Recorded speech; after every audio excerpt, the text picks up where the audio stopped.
It begins and ends with the central story of humanity, the single greatest drama ever to unfold, a love story of epic proportions, told through the lens of individual narratives in a simple, intimate film. A white chair, a black room, an honest account of a changed life, God's grace on display with raw authenticity and avant-garde style. Superstar athletes and the beautiful people, war heroes and rock stars, tattoo artists, troubled teens, skaters, misfits and politicians. You and me. Stories from every crack and crevice of society, impressing upon the lost, young believers, and mature Christians alike. Bold advertising creates intrigue and curiosity leads to a modern cinematic website.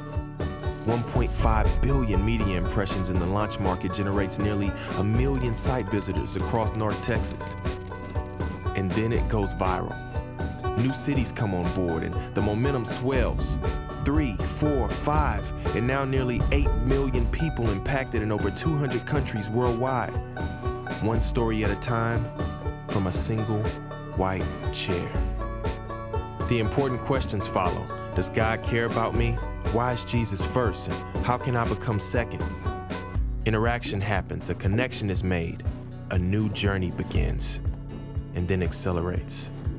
Small groups form everywhere, popping up across the city on college campuses and high school gyms and at your local coffee shop. Discussion guides are downloaded, films dissected, and people encouraged to discover their purpose in life through Jesus. Local churches plug in, welcoming new seconds and rallying their congregations to step into the community and declare a simple and profound truth. I am second. God moves and a revolution takes root. They wear it, paint it, Facebook it, and tweet it. It shows up on stages, at festivals, in ballparks, and at the track. And it's boundless. Expeditions are organized and groups planted from London to Nepal and Colombia to Sudan. Lives are transformed in simple obedience, and the movement becomes supercharged as the body of Christ spans oceans and interconnects in every corner of the planet through the infinite power of story. Yours, mine, theirs, and his. Reconciliation occurs. Disciples are made. Spiritual communities are born. And the story is told again and again and again. I am second.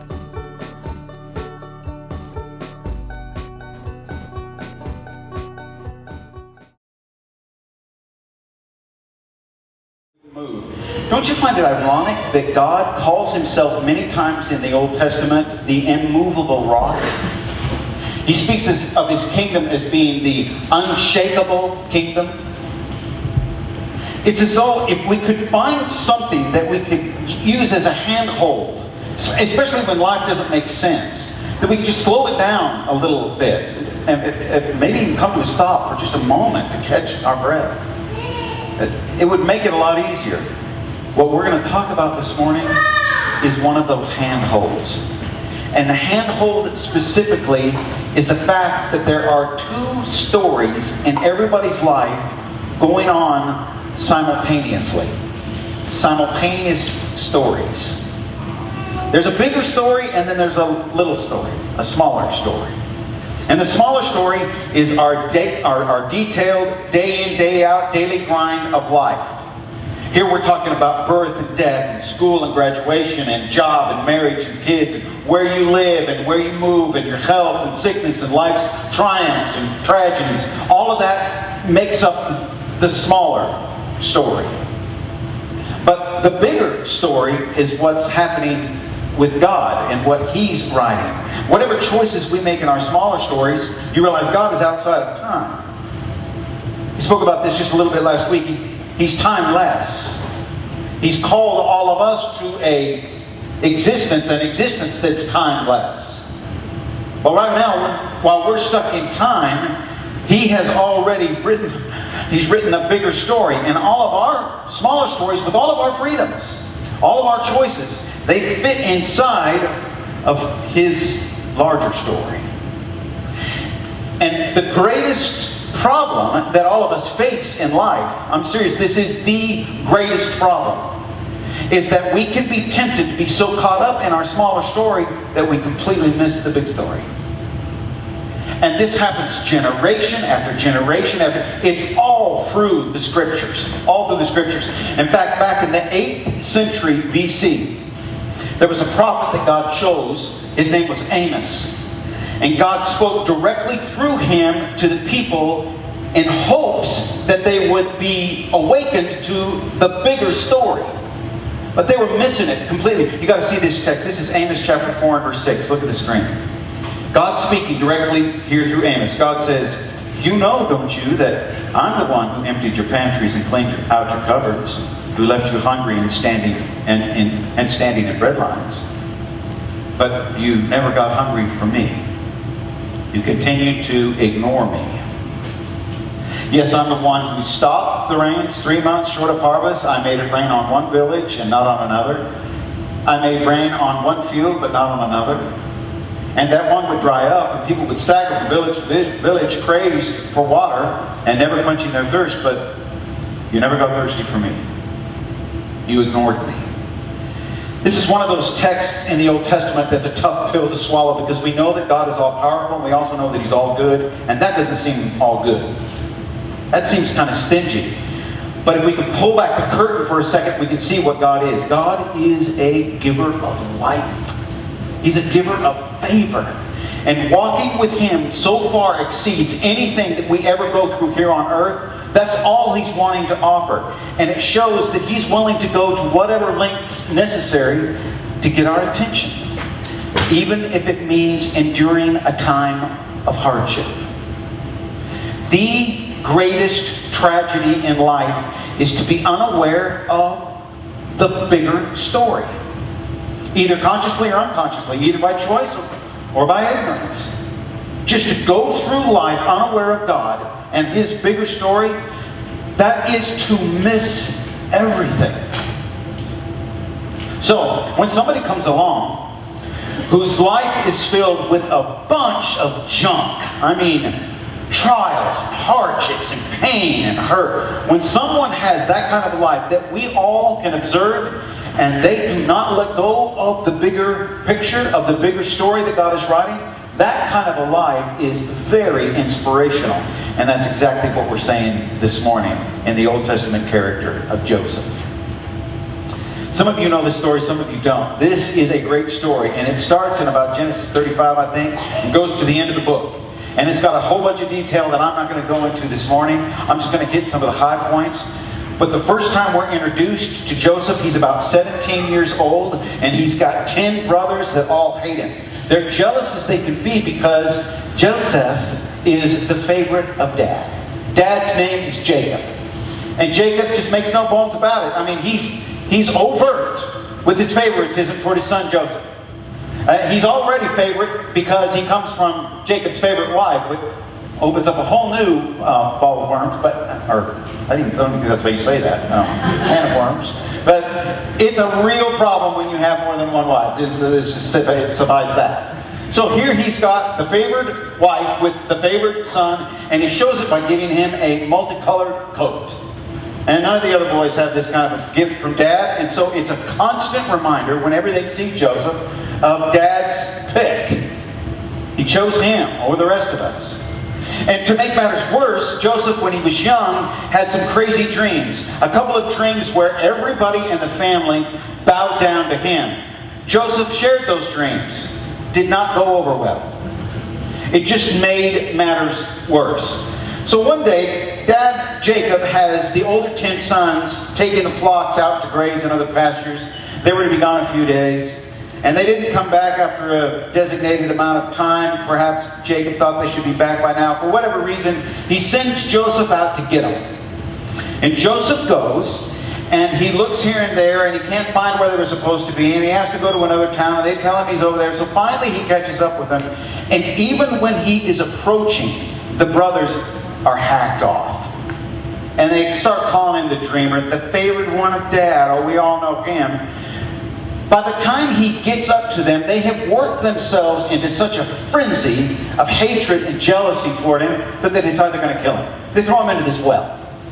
And while they're thinking about what they're going to do, one of the older brothers thinks, now we probably shouldn't kill him, maybe we should do something else.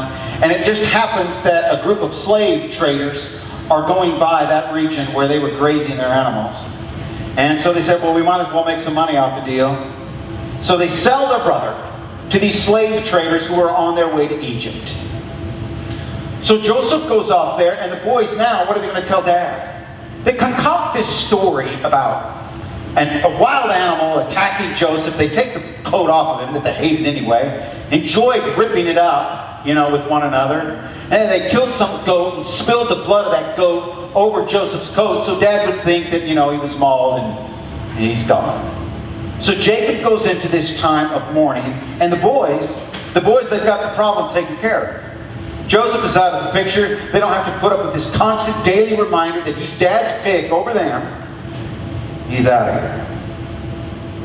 The slave traders go to Egypt and they sell Joseph to a man named Potiphar, who is a captain in the Egyptian military.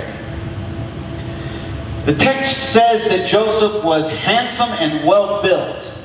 So evidently he caught the eyes of Potiphar's wife. She goes on to make repeated advances to Joseph. All of them, he says no. He says no again and again and again. Finally, it so irritates her that she accuses him of attacking her in a sexual way. Well, when Potiphar gets home and hears this accusation of his wife, he's livid, and he immediately has Joseph thrown into prison. Are you seeing the smaller story? It's a smaller story. It's a bad story. It's a terrible story. And by the way, as you're listening to this, if you're seeing how dysfunctional this family really is, doesn't that kind of give you hope? God can use this kind of a messed up family. Man, I love that. So, when he's in prison, Joseph finds favor with the warden. And he ends up being put in charge. And he's in the prison for years.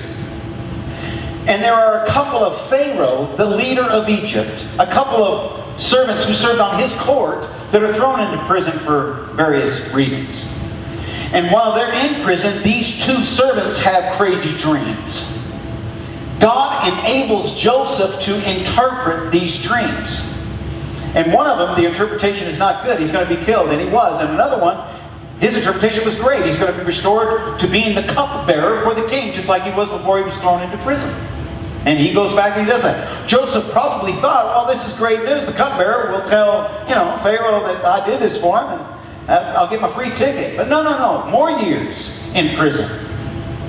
Until finally, later on down the road, Pharaoh himself has some very troubling dreams. He cannot figure out what these dreams mean, but they're nightmares to him.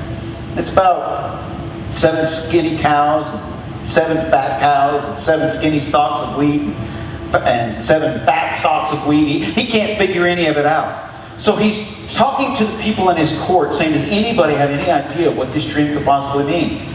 The cupbearer remembers Joseph back in prison.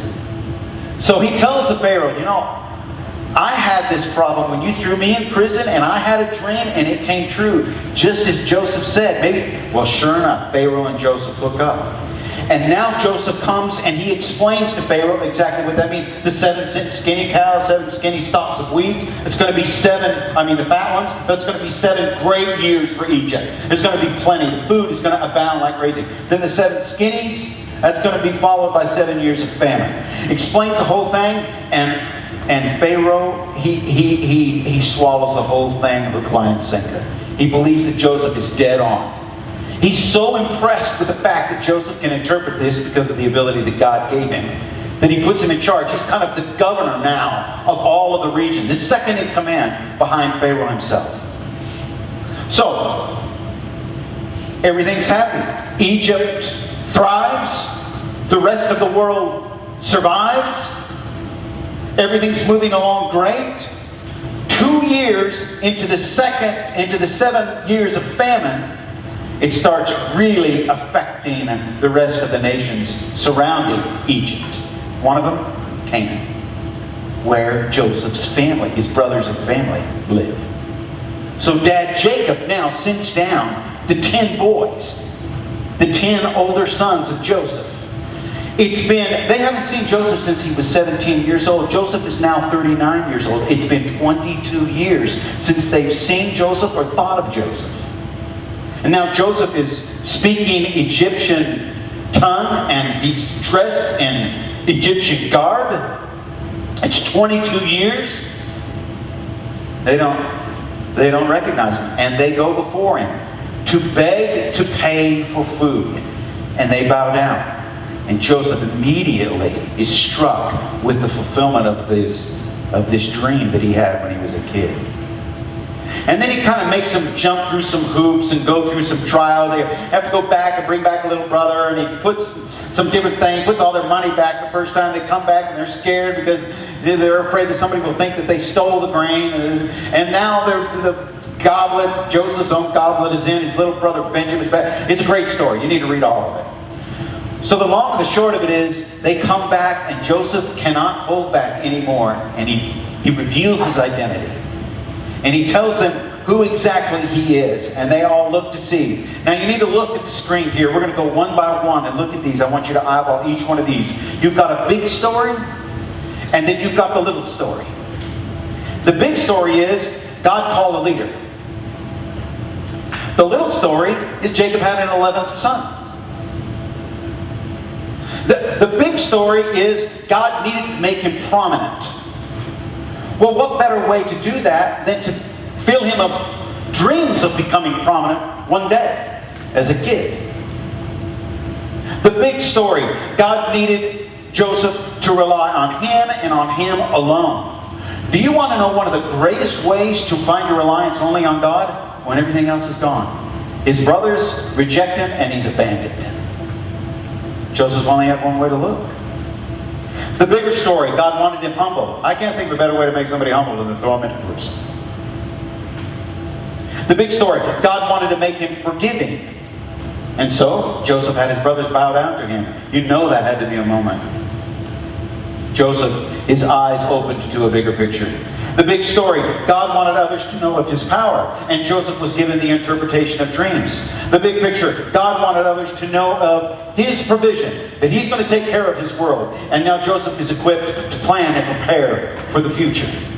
And then finally, God wanted everybody to know that he is sovereign. He's over it all.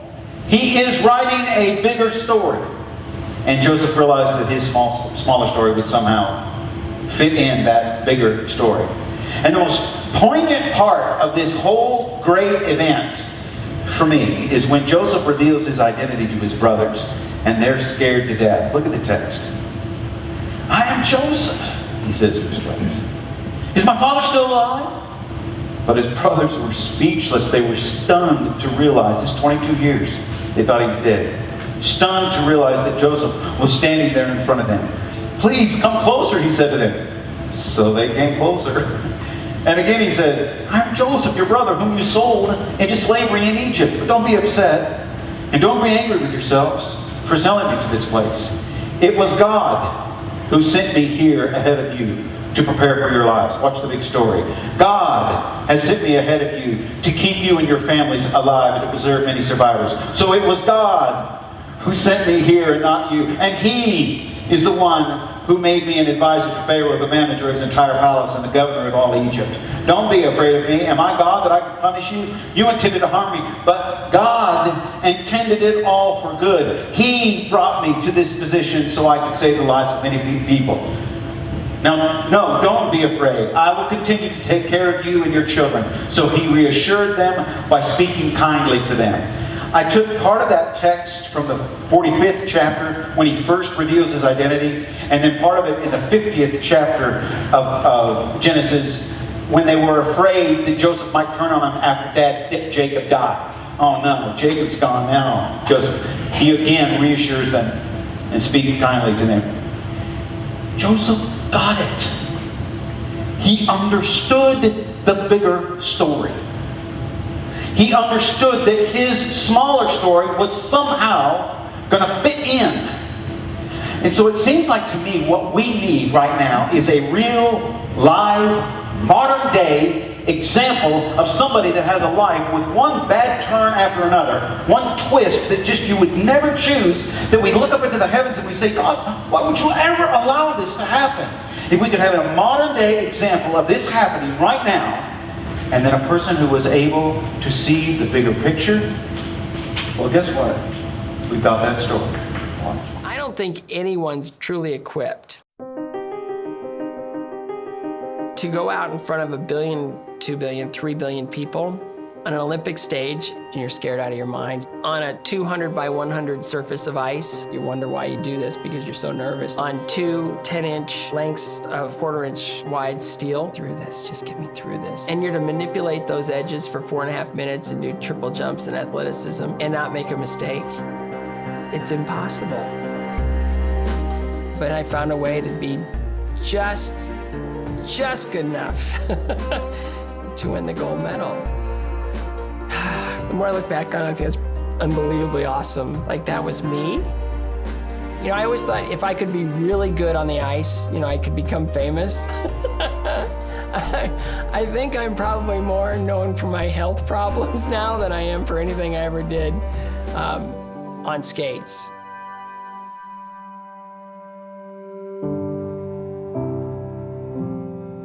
When I was very little, I suffered from a disease that stopped me from growing.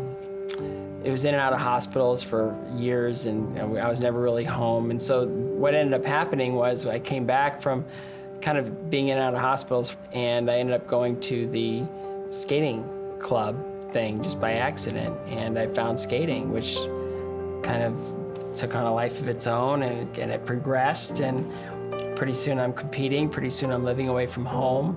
All my role models and the people that were teaching me how to live day to day were older skaters. So there was a lot of it that was terrific, but a lot of it that really wasn't guiding me in any real direction.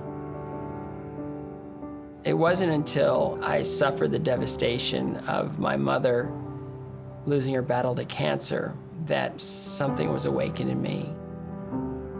I knew I needed something more, something better. I think I needed to have some strength, and my mother was my source of strength. When she was living, I would disappoint her, but when she was gone, I just didn't ever want to be less than she thought I could be.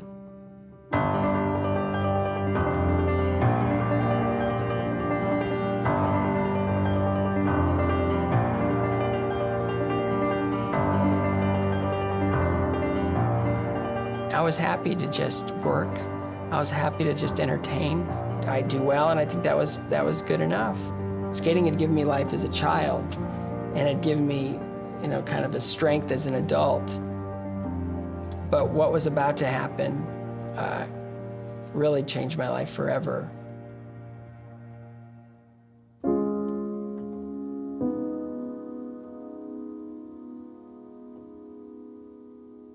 You know, cancer, it put me into a phase of my life where I just needed to kind of sort it all out. I just survived something. Why? I survived something that took the most important person in my life off the planet. That was my mother. She died of cancer, and I survived. What's my purpose now? What do I need to do? How do I?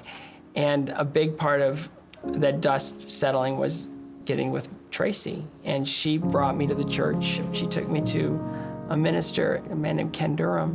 And the first thing he said to me, which was extraordinary, was he goes, you have to understand that Christianity is a faith of history. These things actually happened. And I go, okay, that's a good starting off point. And just study what has happened and see how that resonates in your own life. And it grew. It just sort of, it's like, okay, I get it. When you survive testicular cancer and you want to start a family, you don't know what the issues are going to be. And I prayed that I would someday become a father. Tracy and I, we got engaged and married And then my son was born 9 months and 2 days after we got married. So I guess there was a plan there.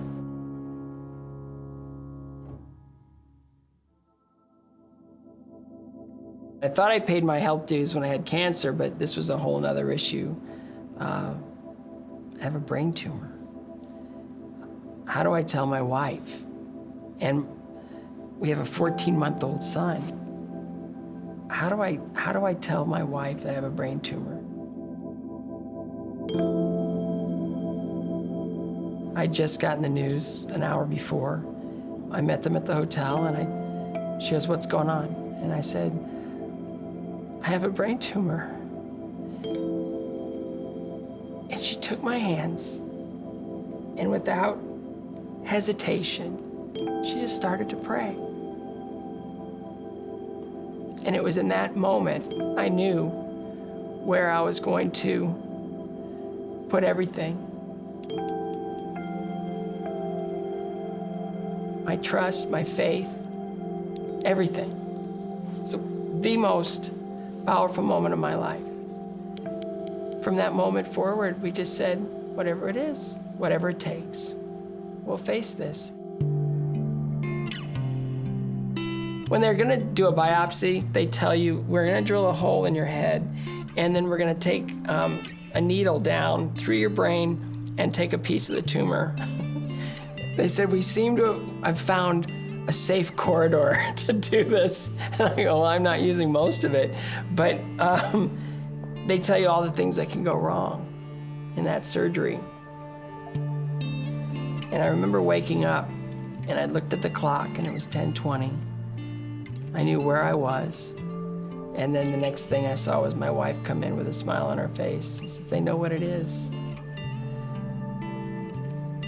And they found out that that brain tumor was one that I was born with, one that I'd had since birth, which inhibited my growth as a young child. That was the mysterious illness I had that they never diagnosed that got me into skating. Who would I be without a brain tumor? I'm 5'4". If I were 5'8", if I would have grown those years, 5'10", where would I be? Who would I be? I could choose to look at it as debilitating, to choose to focus on the suffering.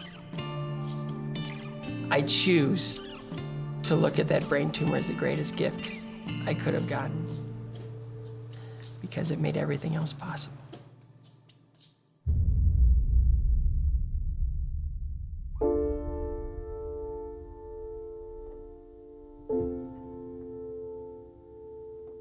I didn't see past it this time. I didn't think I would survive.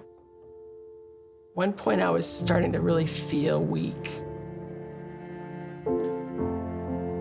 And one nurse in particular, I was up at 3 o'clock in the morning, and I just was uncomfortable.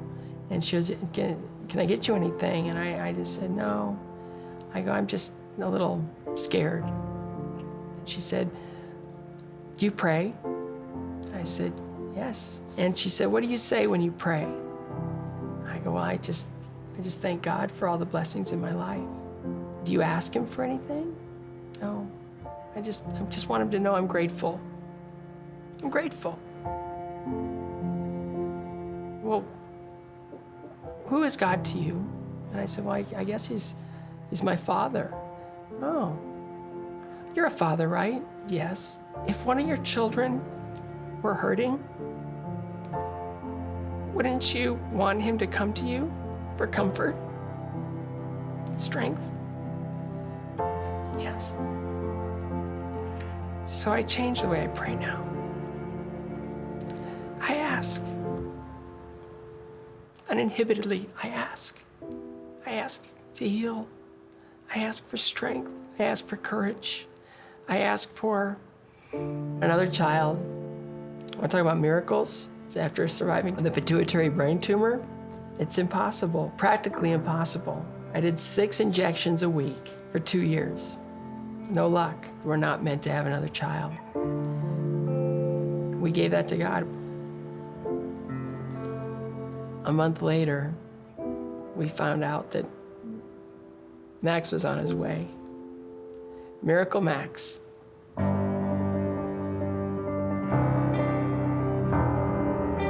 When I look back and I see all those little moments in my life where I needed a great deal of strength, I understand that through a strong relationship with Jesus, you can endure anything. I just learned that the only true disability in life is a bad attitude. God is there to guide you through the tough spots. God was there every single time. Every single time. My name is Scott Hamilton, and I am second. He got it. Scott got it. He figured it out. He figured it out that there is a bigger story. And he didn't miss that for all of the stuff that he was having. And he had a lot of stuff that he was having to go through in his little story. I've been honored to be in Mike Huckabee's presence a few times. And the first time was before he was in politics or anything, and he was asked to come to do an interim position with one of the churches where I was in Central Arkansas. And all the ministers in the area were gathering for a little deal, and Mike was going to speak. And you guys, I don't know if I'll ever forget this example that he gave. He gave an example, the Romans 8:28 passage that we always give one another when somebody dies or something. Well, all things work together for good for those who love God and called according to His purpose. And it's a great verse. It's just that sometimes when somebody's going through a lot of pain, if they've heard that verse over and over again, to hear it again doesn't really help sometimes. But anyway, he was talking about that verse. He said, did you notice the beginning of that? It says, everything works together for good. It does not say everything is good. It said everything works together for good. And then he goes to explain this by using the example of a cake. He said, think about all the ingredients that you have in a cake. You've got butter, and you've got flour, and you've got eggs, and you've got the mix, and whatever you make in a cake. He said, now if we were to take any one of those items individually, let's go chomp on a stick of butter. Yeesh. Hey, you want to go choke down a cup of flour? You take any one of those things one at a time, and we all hate it.